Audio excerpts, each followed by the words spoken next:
August 22nd, 2019.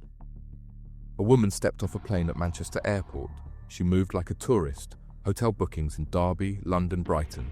No criminal record. No one was waiting for her. Just a soft-spoken American, alone in a foreign country. But she hadn't come to see the sights.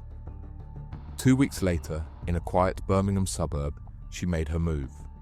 Once, then again. Both attempts failed. And by the time police began to unravel what had happened, she was already gone, out of the UK, off the grid. What followed was stranger than fiction. The woman, later named as Amy Beatrow, a 44-year-old from Milwaukee, Wisconsin, became the focus of a transatlantic investigation. British detectives linked her to two men from Derby, Mohammed Nazir and Mohammed Aslam. A father and son, fueled by a bitter family feud, now accused of orchestrating a contract killing. They were caught and later convicted. But she stayed missing. Years passed, leads dried up, until a photo surfaced, posted online, and quietly picked apart by reporters at Mail Online. A rooftop, a view, a match. The tip-off reached the police, and a dawn raid followed on the outskirts of Yerevan, Armenia. Then she was flown back to Britain, under escort. Now she waits inside a Birmingham prison, with a trial set for summer 2025. This is the story of the woman prosecutors call the hired gun, the woman known as Amy Beatrow. It all started with a fight. On 21st July 2018, two families clashed inside a boutique clothing store in Birmingham. Windows smashed, tempers flared. Both sides walked away injured. At the center of it all, the Ali family, who ran the business, and the Nazirs, a father and son pair from Derby with close links to the Midlands. No one realized it then, but that street-level fight would mark the beginning of something far more serious. In the months that followed, the hostility didn't fade, it calcified. The anger lingered. By August 2019, Mohammed Aslam, 56, and his son Mohammed Nazir, 30, were allegedly no longer interested in settling scores with words or legal threats. They wanted retribution. And according to investigators, that meant finding someone who could carry out violence on their behalf. Someone unconnected. Someone disposable. The target? Sikander Ali, son of the boutique owner and a central figure in the 2018 clash. The objective, as laid out in court, to kill him and make him an example. This wasn't about gang rivalries or drug wars. It was personal. A local dispute, deeply rooted and fiercely held, that would soon draw in an outsider from across the Atlantic. According to prosecutors, the aim wasn't to intimidate, it was to eliminate. She boarded a plane in the US with a one-way ticket and no known reason for travel. On 22nd August 2019, Amy Beatrow, a 44-year-old from Wisconsin, landed at Manchester Airport. She had no criminal history, no known connection to UK gangs, and no clear ties to Birmingham. On paper, she was a tourist, travelling alone, but her movements told a different story. Over the next 2 weeks, Beatrow drifted between cities. She stayed in hotels in Derby, Brighton, London, and Birmingham, always under her own name. She posted selfies, ordered takeaways. In Brighton, she snapped cocktails. In Manchester, she joked about meeting a partner in crime. Online, it looked like a holiday, but according to police, it was reconnaissance. It was only later, through digital forensics and call records, that investigators uncovered her contact with Mohammed Aslam and Mohammed Nazir. She bought a used Mercedes shortly after arriving, registered in her name, drove it across the Midlands. It became her base of operations, a cover, a way to blend in. But this wasn't the life she was known for back home. In the US, she'd once worked as a sports admin for the Milwaukee Brewers. She'd studied childcare, posted about music festivals, drugs and nightclubs. By early September, she had everything she needed, a vehicle, a weapon, and a destination. And then she was ready. 7th September 2019. It was early evening when she arrived in her recently purchased Mercedes at Measham Grove, a residential street in Acox Green, Birmingham. Witnesses would later tell police the figure was calm, deliberate, dressed in a hijab, moving without hesitation. Sikander Ali had just pulled up outside his father's home.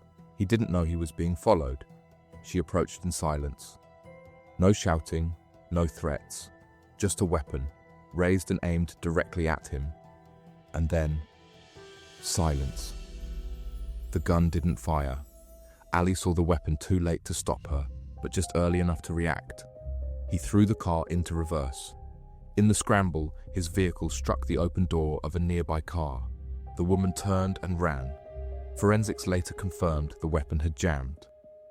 By sheer luck, what should have been a point-blank execution became a failed attempt.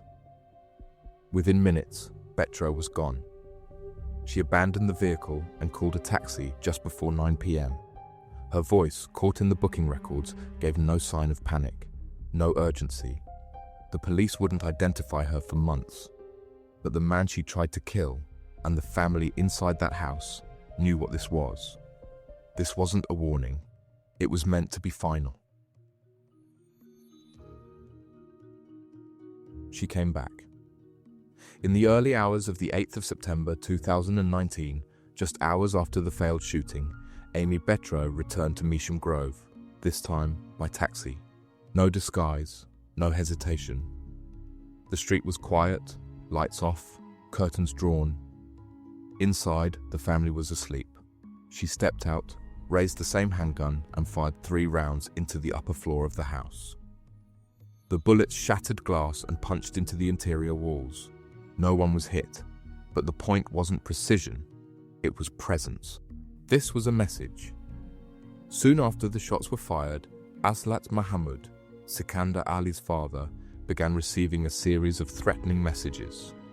The sender accused him of betrayal, of trying to rip her off. One message warned, "Stop playing hide and seek, you're lucky it jammed." Another followed with a darker promise. "Watch your back. I'll be shedding blood soon." The tone was erratic, the anger personal. It was no longer just a job. By 9th September, she was on a flight back to the United States. Her trail, for a time, went cold, but investigators were already building the case. CCTV, phone records, and shell casings all pointed in the same direction. They still didn't know her name, but they knew she'd be back, in one way or another. The investigation didn't start with names. It started with fragments, shell casings on a quiet Birmingham street, CCTV footage of a woman in a hijab. A Mercedes was left behind, abandoned, registered in Betro's name, and a trail of digital clues that hadn't yet connected. But slowly, the picture sharpened. Detectives from West Midlands Police and Derbyshire Constabulary began cross-referencing call records, hotel bookings, and surveillance data. They found a string of bookings made by an American citizen under the name Amy Betro. Flights in, taxis out. The timelines matched the attacks. It didn't stop there. Further checks uncovered a disturbing pattern. Mohammed Nazir, one of the men already under scrutiny for a feud with the Ali family, had traveled to the United States shortly after the failed shooting. On his travel documents, he had listed Betro as his contact person, tying her directly to the case for the first time. Then came the discovery that locked everything in place. A shipment of firearms components from Illinois to the UK, flagged through customs intelligence. The return address? Linked to Betro's known residence. Each piece alone was circumstantial. Together, they formed a clear sequence. A feud, a hired outsider, a weapon sent ahead, a plot in motion. Nazir was arrested after returning to the UK. His father, Mohammed Aslam, was picked up in Derby. The operation that began with fragments had now captured its architects. But the woman at the center of it, the one who'd flown in, fired and fled, was still gone. In 2022, more than 3 years after the attempted hit, the case against Mohammed Nazir and Mohammed Aslam reached Birmingham Crown Court. The evidence laid out was clear, methodical, and devastating. Prosecutors described a carefully planned assassination attempt, orchestrated by a father and son who had turned a personal feud into a contract hit. The court heard how Aslam, 56, and Nazir, 30, had brought in Amy Betro as an outsider, a woman with no known UK criminal ties, to carry out the shooting. Jurors were shown maps, hotel records, phone data, and shipping logs, and Nazir's travel documents listed Betro as his emergency contact. Mohammed Nazir was found guilty of conspiracy to murder, possession of a firearm with intent to cause fear of violence, illegally importing firearms, and perverting the course of justice. Mohammed Aslam was convicted of conspiracy to murder, though acquitted of the firearms charge. But before we get to sentencing, there was still one piece missing: the shooter. She'd slipped out of the country within hours of the attack. For years, her name sat on wanted lists. No sightings, no arrests. Then, almost 5 years later, came the break no one saw coming. For nearly 5 years, Amy Betro was gone. No border alerts, no confirmed sightings. Just a name on an Interpol red notice, and a belief within West Midlands Police that she was still out there, somewhere. What detectives didn't know, a journalist eventually found. In 2024, reporters at Mail Online began investigating the case. Their focus turned to Betro's old Instagram posts, filtered selfies, balcony sunsets, glimpses of distant skylines. Individually, they revealed nothing, but collectively, they told a story. Using visual clues, mountain backdrops, building shapes, and street details, journalists traced the photos to a gated residential complex on the outskirts of Yerevan, the capital of Armenia. What they found was remarkable. Betro had been living under her real name, renting a modest flat for cash, working quietly online. She rarely left the building. Neighbors barely knew her. The only sound, they said, was the occasional shouting at her cat. Once confirmed, the reporters tipped off the police. British authorities requested a news blackout while they moved, and then, one morning, Armenian police in plain clothes launched a dawn raid. She didn't run. She was arrested without resistance and held under local custody while extradition paperwork was pushed through diplomatic channels. The woman who had vanished in 2019 was now back in handcuffs. Not in a safe house, not in disguise, but hiding in plain sight, on the edge of a city she thought no one would look twice at. It took months to finalize. But in January 2025, Amy Betro was flown into Gatwick Airport, escorted by officers from the National Crime Agency's Joint International Crime Centre. Her flight landed quietly, no headlines, no cameras. From there, she was transported under guard to the West Midlands. The fugitive was now a prisoner. The next morning, she appeared at Birmingham Magistrates Court.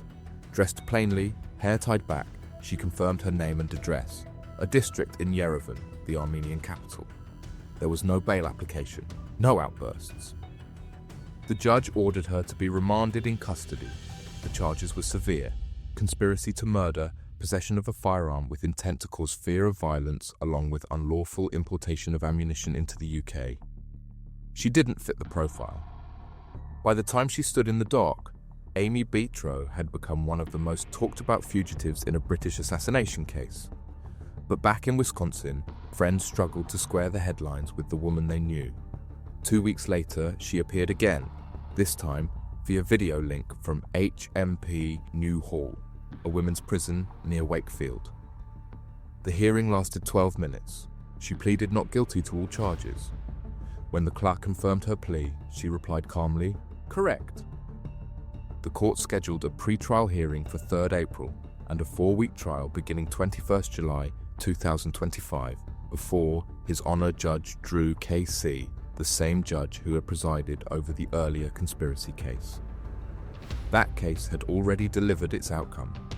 In November 2022, Mohammed Nazir was sentenced to 30 years. Mohammed Aslam received 15. Now, for the first time, all 3 alleged conspirators were accounted for. But Betro wasn't speaking, not to the police, not to reporters, not even, it seemed, to her own family. The woman who had crossed borders and evaded capture for nearly 5 years was now facing justice on British soil. What are your thoughts on sentencing? Whether it felt fair, too harsh, or not enough? Let us know in the comments. But as for Amy Betro, out of respect for the legal process, we ask that you don't speculate or comment on her guilt, innocence, or expected sentence. It's a matter still before the court, and it will be decided there. If you want more real stories like this, true UK crime built only on facts, subscribe, turn on notifications, and let us know what kind of case you want to see next. There's always another to uncover.